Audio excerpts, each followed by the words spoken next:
We're talking about matinee theater. Yeah. You had just been cast with Vincent Price. Vincent Price, yeah, wonderful guy. It was a show that was a story that was built around his menacing persona. He was about to kill his wife, strangely enough. He arranged a rig on the telephone, where when the telephone rang, it would give off a spark, and then somehow or other he managed to get the house filled with gas, and he would go off. He was going to go off someplace and telephone his wife, and before she could get to the phone, the whole place would blow up. I had a very small role where I think I remember coming to the door of his house, back door, for a delivery of some kind, while he was in the process of setting this whole thing up. So he was very nervous when he came to the door and opened the door only just a little smidgen so that I couldn't see what was going on inside. And I'm kind of looking around, something strange going on. Hi, I've got your milk, Mr. Whatever. And, okay, just leave it there. Just leave it. Oh, yeah, everything okay? Yeah, everything's okay. You know. And I left, and that was my job. Boris was doing me a favor. I needed work. I needed to have some income and some work, so he helped me out. And then I was hired for another episode, starring Dick Davalos. I'm not sure. Richard Davalos, I think, was the actor's name. In any case, or maybe it was somebody else. I don't know. I'm a little vague on who was involved in the show, but I was hired again with a different director for an under 5-line role, and I rehearsed for a day or two or three, and I could sense the director was uneasy about what I was doing and wasn't quite happy. And at the end of the third day, I went home and I got a message not to come back to work the next morning. I'd been let go. Devastating, absolutely devastating. It was horrible. I got over it eventually. What were some of the challenges for you on live television? I found the work that I was doing on live television very difficult because I was given very small roles. I wasn't playing a role where I could get some sense of rhythm and some sense of character. I was doing tiny little bits and pieces. And I remember thinking at the time that it was more difficult to do a 1-line or a 2 or 3-line role than to do pages of dialogue. Because pages of dialogue, you get invested in the character, invested in the story, and establish yourself somehow, and be rehearsing more. I'd be sitting around waiting for hours, and then it would come to the moment where I came in and did my 2 or 3 lines, and I would be nervous and feel like I wasn't getting enough time to get comfortable. It was difficult. Did you ever witness any mishaps, airing live on the shows you worked on? I don't think that I was actually involved in any situation like that. I remember there was a big to-do when Lloyd Bridges, who I worked with a lot on the Sea Hunt shows later, was involved in a live show where he was confronting a mob, and during the course of the actual performance, he swore at them. I don't know how. I don't remember exactly what he said.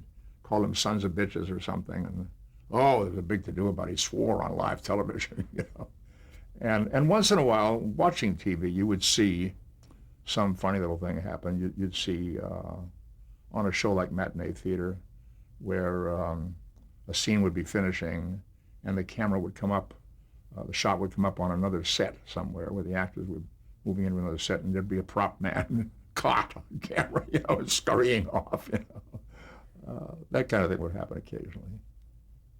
Let's talk about some of the series that you appeared on. Yeah. Why don't we start with West Point? West Point was a Ziv show. Ziv was one of the early syndicators of television shows. They would produce the show and then sell it in various markets. They didn't have a network show until much later. West Point might have been a network show, but I think it was syndicated. They did a lot of syndication, and it was an unusual job for me because, as I said, most of the jobs that I was hired for were offbeat characters. I was playing Latinos, I was playing Indians, I was playing dark, brooding characters, and the West Point job was a young boxer, and who was a student at West Point, and I don't remember exactly what the story was about, but to be a West Point cadet was unusual casting for me. Typically, you had blonde crew cut guys would cast in those roles. John Bardino, who did a lot of soap opera work, played my brother in that show, and we actually went to West Point, which was a big deal because most of the Zip shows were shot at very, very, very low budgets. Highway Patrol and Sea Hunt and Harbor Command and Rough Riders and Mackenzie's Raiders. They were all done around L.A. within minutes of the studio. So to be put on a plane and flown away to a far location like that, actually at West Point, New York, was a big deal. I did a couple of those. And I can place the boxer story because my son Adam, who was born in August of 1956, was born while I was at West Point doing that episode. No, in the subsequent episodes, did you play the same character? No, quite different. I don't remember the nature of the character that I played. What I remember about it was that we went to West Point in the dead of winter, and that had something to do with the story. The story was about two or three of us who left the campus to go across the river to meet up with some girls or with a date or something or other, and while we were across the river, which was frozen, walked across the frozen river, the Hudson, while we were on the other side, the ice broke up and we couldn't get back. So we were in jeopardy of either dangerously trying to get back across the ice floe or being found AWOL. It was cold. We were out there on the Hudson River frozen, and it was it was so cold the cameras were freezing up and couldn't roll. So they'd have to take the camera inside the buses and heat them up, and we'd get warm and rush outside and try to get a shot and then rush back in the bus. It was very, very cold. Another Ziv show that you did was Sea Hunt. I did several Sea Hunts. I think I did at least 6 or 7 of them. And it was a show that was more relaxed about reusing people, reusing actors. A lot of the shows were very finicky about it. They said, no, he already did a show for us. We can't have him on again because they were concerned about credibility. They were a little bit more relaxed about it. And because I was considered a character actor, I'd do one with a mustache, I would do one with a hat, I would disguise myself in various ways. And they often wanted accents, and I could do an accent of various kinds. So I was useful. And I got along well with Lloyd Bridges, who I admired a lot. I thought he was a terrific guy and a very good actor. Those shows were, the very first, the earliest show that I did for Ziv were typically 2-day shows. They were half-hour shows shot in 2 days. There would be 1 day outside and 1 day inside, 1 day out on location, very close to the studio, and 1 day inside. Sea Hunt was a little bit more extravagant. They had a little bit better budgets, and they would pay you a little bit more. For example, if I did a highway patrol, it was $80. That's what you got for the job. There was no negotiating. You don't want the job, next, please, somebody else. So you took the job for $80, knowing that was the deal, and you worked 2 days. Sea Hunt paid maybe $100 a day, and typically they would do 2 shows in 5 days.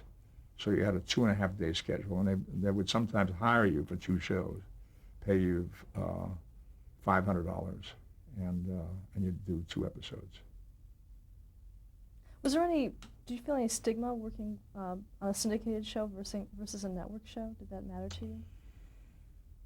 If there was any stigma, it certainly didn't matter to me. I was not going to hold out for a network show. A job is a job. I needed the job, whatever it was. I was delighted to work at Ziv whenever they called me. And for a period of time, they called me every 3 or 4 weeks, which sustained us. By this time, we're talking about 56, 57, 58. I had 2 kids, and I needed work. So I didn't, sure you wanted the network jobs, but I didn't hold out for anything.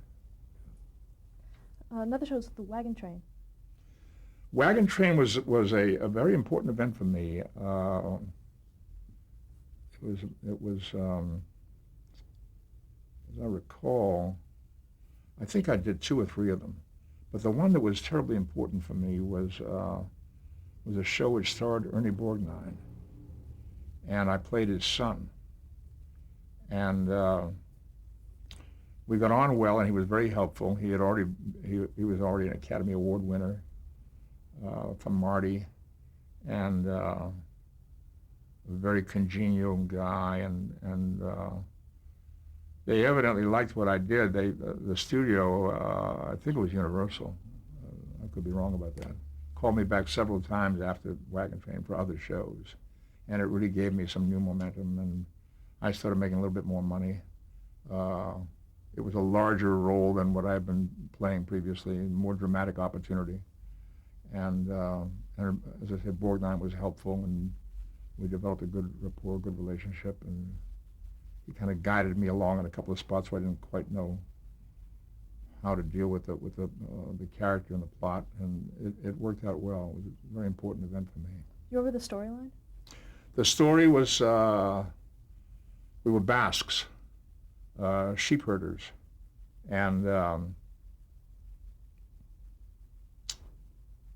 I recall, I had a brother who was a bad guy, and who was stealing some of the family sheep and selling them or something or other, and I had a confrontation with him and killed him.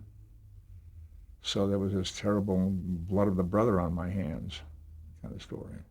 Very sad, tragic story. And I did one with Nehemiah Persoff, in which I played Mexican character, Mexican story. How did you do ethnic characters? Did you do a lot of research on them, or how did you know what to do? I did do some.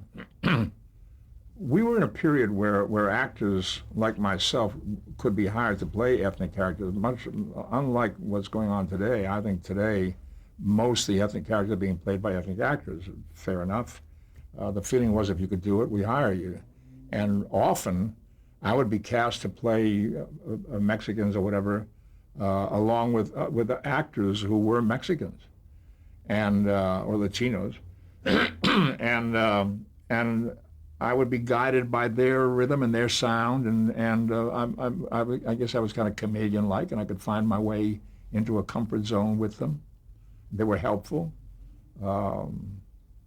Eventually, they began to assert themselves and say, "We want those roles. Why should we be helping this guy to play those roles?" They're probably right. Did you feel any resentment though at the time? Not at that time. No, not that I was conscious of. Another series you appeared on was Bonanza. Yeah. Any distinct memories of that show? On Bonanza, I played I think I must have done it 2 or 3 times. But the one that I remember was a kind of a slick character with a girlfriend. I don't know, con man, something like that, with a brocade silk vest and a cigarette. Kind of a cool, thought he was cool kind of guy. Not really very cool. I did a Bonanza much later for television, just about 5 or 6 years ago. Bonanza television movie, kind of a revival, which was fun to do. I played Frank James, Jesse James' brother, alongside Ben Johnson, who was a hero of mine. Ben Johnson was a great Western actor, a number of John Ford movies. So we had a good time together. I really enjoyed working with him. Ben Johnson was a guy who came out of stables, literally. He was a horse wrangler working on westerns, on little westerns at Republic, which was where some of the really low budget westerns were made in the early 40s and 50s, and Sunset Carson and people like that, and John Wayne. And he wrangled horses. That was his job, to get the horses ready for the cowboy, and then started doing stunts occasionally. And then John Ford started giving him acting jobs. So he became an actor, and a very good one, Academy Award winner eventually. He had all these great stories about the old days in the early westerns, and he had a joke for everything. He had a funny line for everything. One day we had a scene where we shot this up at Lake Tahoe, and we're sitting side by side at a campfire. We were playing old buddies, talking about the old days and people that we remember, what have you. And the camera was about to roll, and director said, "Ben, get a little closer to Leonard, please." And he said, "I'd rather cozy up to a wet dog." He was a funny guy. Another Western that you worked on was Rawhide. Yeah, Clint Eastwood. I played an Indian. That's about all I remember. I don't remember much about the character. We should talk about, the early days of syndication with Ziv. Syndication, the process of syndication was such that the makers of the shows never knew who the sponsors were going to be. Later, the network shows were done for a specific sponsor. Bonanza was sponsored by so-and-so. Rawhide was sponsored by such and such. But they never knew who the sponsors were going to be. Very often it was cigarette companies or food companies or Kellogg's, whatever. There was a lot of cigarette advertising on television in those days. As a result, if you were playing a heavy in a Ziv Western or a Ziv show, you were not allowed to smoke in character.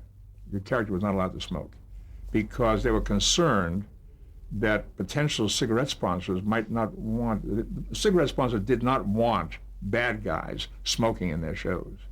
Only the heroes could smoke. If you were a bad guy, you weren't allowed to smoke. They didn't want smoking identified with the bad guys, only with the good guys. So there was that kind of commercial control over content. Were there any other rules like that you remember?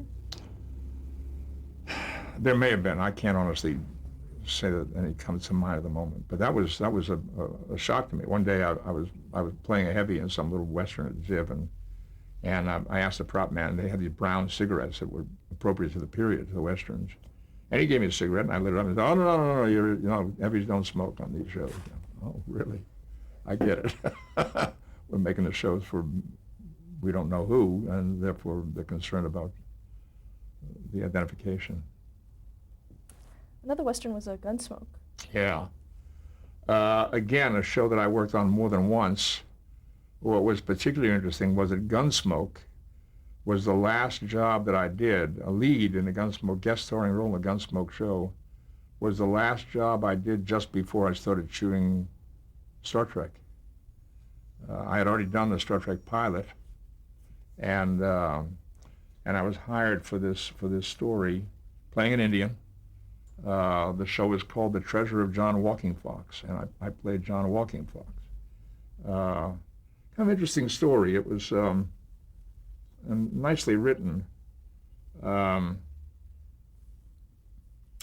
Story, as I recall, was about an Indian who was an Indian trapper, fur trapper, and very good friends with a white man who also did the same thing, and they often went trapping together. His buddy, the white man, comes into town to sell his furs, and has a confrontation with the broker or dealer who's supposed to buy the furs from him. And this broker or dealer kills the guy. And I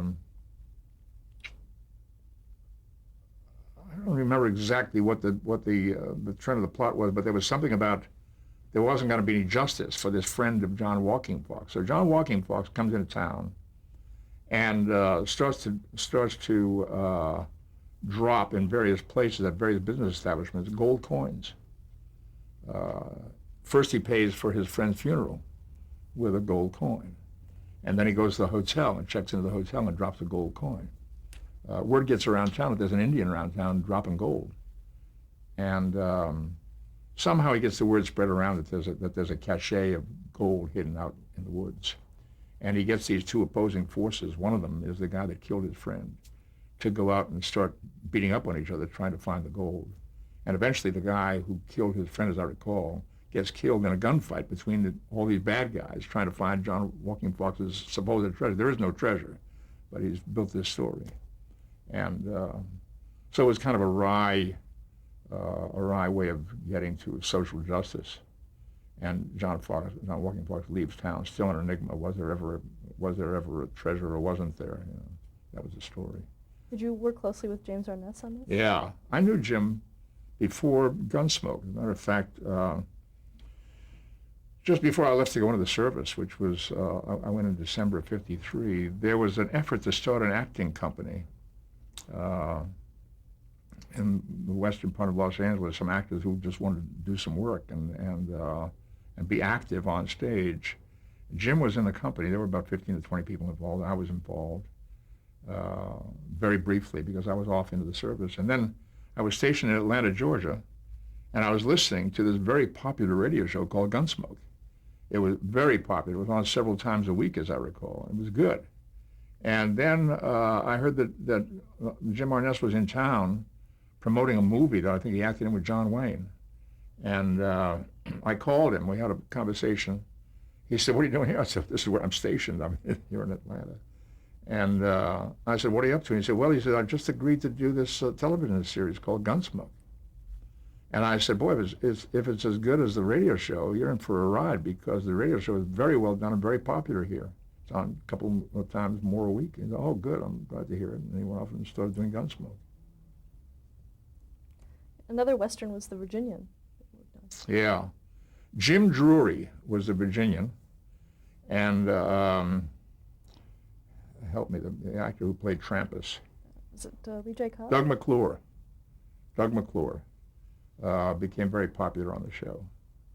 And you mentioned Lee Cobb. He was involved originally, wasn't he? He wasn't, by the time I came on the show, he wasn't there. I don't know why. I think I would have remembered. But again, I was playing heavies as a rule. Don't remember much more about the show than that. What about Combat? Combat starred a friend of mine, Vic Morrow. I met Vic in acting class. We were taking classes together with a very good coach named Jeff Corey. And so that would have been around 58, 59, I think, 60. Vic and I were in class with him. And Vic and I started working on a project together. Vic had done a play in New York called Death Watch. Very interesting, very intense prison drama. And he secured the West Coast rights to the play. He wanted to direct it in Los Angeles. And he hired me and Paul Mazursky, another actor named Michael Forrest, and we began working on the play. And during the course of doing the play and then later the movie of Death Watch, Vic helped me get jobs on Combat. I needed work again. I was still an actor looking from job to job, freelancing. You're always out of work and looking for the next job. Jobs lasted in television not much more than a few days or a week at the most. So you were always, even while you were working, you were worrying about what you're going to do next. Did you spend a lot of time auditioning? As much as possible. The task of the agent was to try to get you auditions so that you could hopefully get work. In fact, I think probably the most important audition I ever had was something that my agent had to fight for. And it was an audition for an episode of The Lieutenant, the series that Gene Roddenberry was doing. And the director was Mark Daniels, who I had met previously. I used to do some teaching, and one of my students was a young singer named Fabian. Fabian was doing a television show. I think he was on a Dr. Kildare. I acted on the Dr. Kildare show myself. But, he was doing an episode, I think, of Dr. Kildare, and I think it was, and Mark Daniels was directing it, so I got to meet Mark because I came on the set to help Fabian. Mark was directing this episode of The Lieutenant. My agent had a tough time getting me access because of the kind of work that I usually was associated with, which was ethnic characters. This was a movie star character, a guy who was a star in movies who the series was about the Marine Corps. Gary Lockwood starred and played a Marine, and the story was about this movie star producer who wanted to use some Marine Corps facilities to make a movie. And at least that aspect of the story that I would be involved in, my character was involved in. Well, they didn't see me as this movie star, which I understood. But nevertheless, my agent managed to get me an audition. And I went in and read a scene from Mark, who said, "Oh, you can do this." I think I can. It was a very flamboyant character, fun character, fast-talking kind of con man kind of guy. I said, "I need this and I need that, and we're going to make this movie, and we're going to use thousands of Marines, and whatever it was." So and they had always seen me playing dark, brooding characters, and this was a flamboyant kind of guy. So I got the job, and that job led to Star Trek because Gene Roddenberry, although I didn't meet him when I did the show, saw the footage later and had me come in to talk about playing Spock.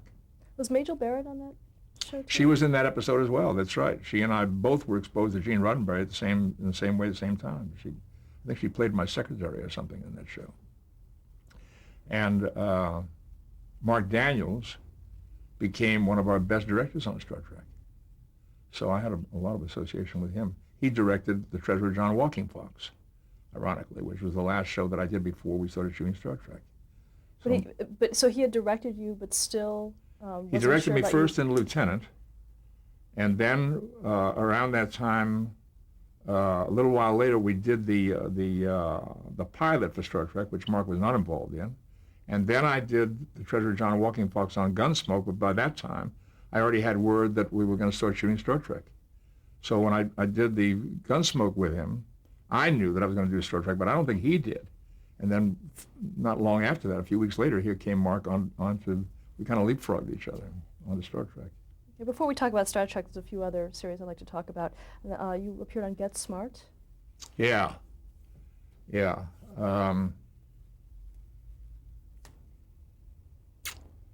I didn't have an awful lot to do. It had something to do with a pool table, as I recall.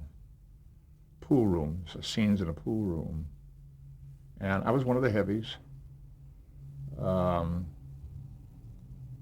wore dark sunglasses all through the show, trying to hide. I wasn't very excited. It was a job. Some of these, Get Smart was a very popular show and very successful. But I didn't have much to do, so I tried to be creative in some way, dress in a certain way, or develop a character with an attitude of some kind, or do an accent or something. And somehow or other in that show, I ended up wearing a pair of dark sunglasses, a secretive character. Were you able to do that in a lot of the shows that you appeared on, to actually... Change character? I tried to, if they'd let me. I tried to. I consider myself a character actor. I always did. I figured I've got to find some way of developing some unique individual to bring to the party. So I tried to build character traits whenever I could. Okay, let's stop here to change the tape. Okay.